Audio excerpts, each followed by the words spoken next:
Let's start operating your ice maker and make some delicious nugget ice. First, insert the drain plug.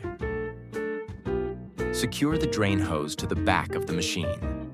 Now let's introduce two ways to adding water. The first method is manual refill. Add potable water to the water reservoir. Be sure not to go past the max water line. Once that's done, close the lid.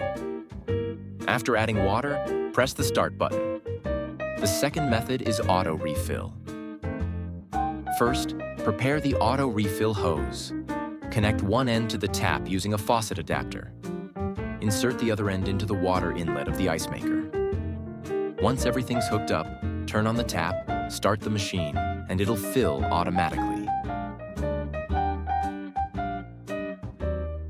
The water refill will stop if you turn off the machine, or if you open and close the lid.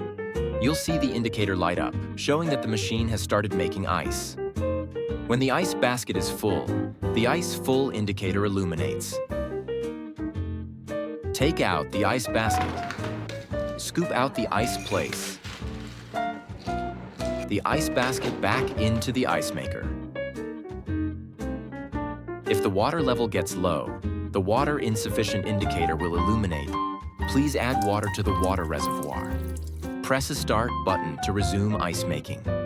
When you have enough ice and you need to stop the ice making process, pressing the start button. Remember to wait 5 minutes before unplugging the machine. Now your ice maker is all set. Enjoy your fresh ice.